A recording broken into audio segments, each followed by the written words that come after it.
What's up guys, Zach Hawkins back with another video. So one question I'm asked pretty often anymore is why did I leave Nikon? So I was a pretty avid shooter of Nikon. I was pretty heavily invested in Nikon gear and camera bodies. But there kind of came a point in time last year in my business where I felt like I was starting to outgrow their camera line and what they had to offer. I needed to do something that would shake things up for my business. And so one day I decided that I was going to sell all of my Nikon gear and I was going to take a risk on a new camera system. So I went and picked up two Sony A7iii camera bodies. And after shooting with both of these cameras for the last year, I want to address the question, was it worth it? Is this the ultimate hybrid photo and video camera that is out there on the market? And so maybe you've been asking yourself, is it time for me to make a switch? Maybe you're kind of getting bored with where you're at and you're ready to shake things up. Is it right for your business to switch over to a new camera system at this point in time?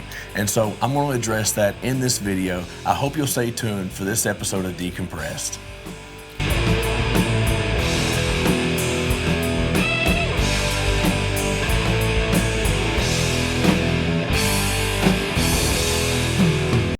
Last year, I came to a spot in my business where it was time for a change. It was time to step my game up, and I was kind of starting to get burnt out with the camera body that I was using. Now, I was pretty heavily invested in Nikon, and I was pretty hesitant and wary about totally switching camera systems as deep as I was financially. But I was shooting with a Nikon D850, D750, and the D500. I had several camera lenses ranging from Nikon to Tamron and Sigma.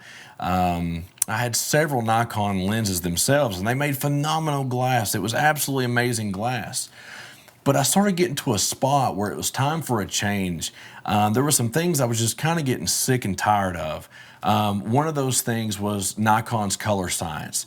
To me, their color science is absolutely terrible. It may not be a big deal for you, but for me, it just kind of had this green tint to it, and it was really hard to work with. And I was just so tired of messing with green tint in post-production, especially if I'd been shooting somewhere that was really green grass and green trees, and everything was just green. The subject was green, and it was just terrible to work with.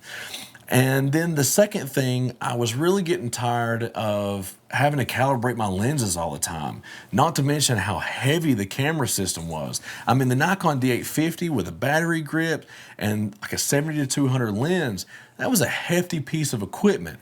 And when you're carrying around two things like that all day long on an 8 to 10 hour wedding day, you just start getting broke down by the end of the day, especially when you do back-to-back weddings. You were wore out. So a good friend of mine, Derek Halkett, he's got a channel on here also. I'll drop a link in the comments below. You really need to check him out. He's done some other reviews and stuff also for Sony cameras.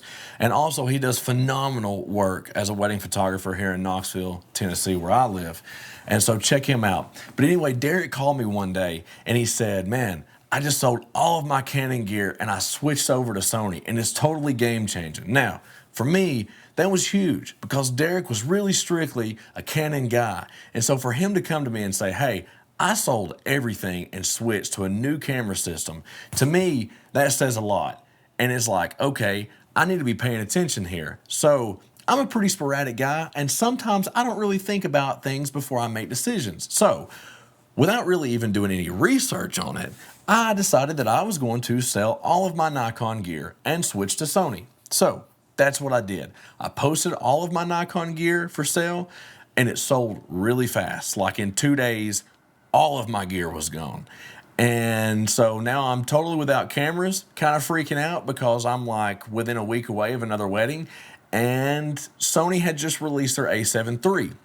Now, the problem with that is now I have no more cameras, and the A7 III was in high demand, and it was really, really hard to find. So I started calling every camera store in the country until I finally found two different Sony A7 III bodies in two different locations, and I bought them. And I got these cameras. One downside to switching, especially with having such a short amount of time to be able to learn the system, is the user interface of this camera is very, very complex. Now, that's a good thing in the sense that there is so much customization that you can do to suit your business and your needs to make your life easier. But figuring all that stuff out can be really difficult. Fortunately, there's some really awesome videos out there on YouTube about settings and everything like that that'll walk you through step by step and give you suggested settings. So that was really, really helpful. But learning this interface in a short amount of time was a little bit difficult, I can't lie. But once I learned how to use this system, it has far exceeded all of my expectations. And I will have to say that it has been the single most important, most effective decision that I have made in my business that has totally changed my business for the better, 100%. So I mentioned before that one thing that I was tired of with Nikon was having to constantly calibrate my lenses. With this, there is no more calibrating lenses. You put it on there, it's good to go. There has not been one time where I've ever been like, man, I wonder if I need to calibrate this lens. It's always just been awesome. So that is one thing that I absolutely love about this camera. Its weight, its design, it's sleek, it's small, and the technology that is packed into this little package is absolutely amazing, to say the least. Everything that they've done with this body. Now, I've had this camera for about a year now. I've shot about 25 to 30 weddings with this one. Also, what I'm being recorded on right now is an A7 III. And this thing has just never let me down. It has always produced top quality every single time. That was one thing that I really wanted to always do in business, was make sure that I was delivering the best quality content that I could to my clients. And this right here has really helped do that, and so much more. It's got a system that's called autofocus. It is something that has been totally game-changing, and in and of itself, it is solely worth that being the only reason that you switch to Sony A7 III, really the whole Alpha series of cameras. So with eye autofocus, if you haven't heard about it, you basically aim at your subject, you press the eye autofocus button, it finds their eye and it tracks them. And it is dead on. I would say probably about 75 to 80% of the time. Of course, that's subjective to what kind of lighting you're using, what kind of lenses you're using.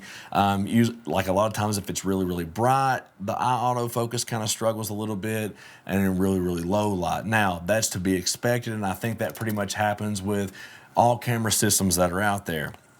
The low light capability of this camera is superior in every single way. Like with Nikon, you know, I really would, even with like my D850, I would really just kind of cringe at even being at like 12 and 1600 ISO, just because I knew how grainy it was going to be, even at that. This camera right here, I don't start to kind of cringe until I get up to about 5,000, 6,000 on my ISO. It's still manageable and workable, so I can shoot in a whole lot lower light, which is awesome if you're a wedding photographer and you're shooting wedding receptions, or you're shooting a wedding ceremony that's inside at like a church or something, and the lighting's just terrible and you don't want to set up flashes, or maybe they don't allow flashes in ceremony. This right here is absolutely amazing. The dynamic range on this camera is awesome. So I have intentionally taken shots where it's almost pitch black, and I have been able to go in post-production and pull out most every detail of the picture. So that right there, another win for Sony. Another reason why I switched to this camera is because I wanted to start getting into video, not just YouTube video, but wedding video, commercial type video. And I wanted a camera that could do both. To me, this is the ultimate hybrid camera that you can buy. Now, I know that Sony is in the process of releasing the A7R4, the A9 II, and they'll soon be announcing the A7 IV. So, and I'm sure they're going to be awesome. I won't really have a need to switch until the shutter dies in this. I probably won't switch just because there's just no need to. And that's the thing. That's a question that you got to ask yourself. When you're switching systems, do you need to switch? Okay? Like, is your camera crapping out on you and it's time to upgrade, and while you're upgrading, you want to make the switch? Are you looking for something that's more cutting edge? Are you just looking for a change? Are you getting burned out? Or you're wanting to shake things up? Like, there's a lot of questions you have to ask yourself. I'm not saying that the camera system that you have is bad and that you necessarily need to go sell all your stuff. I'm just saying that from my own experience that this right here has been the best decision that I have made as a hybrid shooter for my business, to where I can do both photo and video with the confidence that I'm giving my clients top quality every single time. So amidst other things, the only thing that I will say, this is the downside, and I think that Sony's addressing it in their new bodies that they're announcing and coming out with, is the weather sealing. This is one advantage that Canon and Nikon both have over this one. Now, I don't know about the Canon and Nikon mirrorless. I would say they're probably pretty decent. But as far as weather sealing goes, if you're going to be shooting in an environment that is going to be exposed to the elements quite a bit, whether it be rain or a whole lot of dust or anything like that, I would probably consider not switching to this camera system, just because it's a little iffy. Like I know with Nikon and Canon, they're both built like tanks. I know with my D850, I shot an 8-hour wedding pretty much in the rain all day long without any protection, and it was totally bone dry at the end of the day. This right here, I've shot when it's sprinkling, and I've shot in the rain for just like 2 or 3 minutes, but anything longer than that makes me pretty nervous with this one. I think I've watched some tests, and they end up getting some moisture, I think, in the battery compartments and stuff. So as long as you're not going to be shooting and exposed to the elements a lot, that would be the only reason I would suggest not buying this camera. And this is the only reason I would suggest not buying this camera if you're looking to switch. So like I said, I'm not going into all the specs and details, just some things to tell you about why I switched. Some of my favorite things about this camera. I'm going to be talking a lot more about this camera, about lenses that I use on this body, other accessories that I use on this body, how I do my business, and everything. And everything about my business revolves around this right here. And so this is why this is the first piece of gear that I'm actually talking about on my channel, is because everything in my business revolves around this piece of gear right here. So with that being said, if this content was helpful, if this video was helpful, if you think it's going to help your business, if my channel is helping your business, do me a favor, hit subscribe, smash that bell button so you're notified of future videos. I'm trying to produce on Tuesdays or Wednesdays every single week. And you know, let's start some conversation down in the comments below. Let me know what you think. Is there some stuff that you would like to see? What are you shooting with right now? I would love to know what kind of camera body you're shooting with right now. Maybe you're just starting out. I would love to hear about it. If you've got any advice for me and my business, if you've got any advice for this channel or gear that you would like to see reviewed or talked about, let me know in the comments below. So let's get interactive with each other. So I'm so glad that you decided to stop by, hear me rant for a little while on this awesome camera system. And until next time, stay decompressed.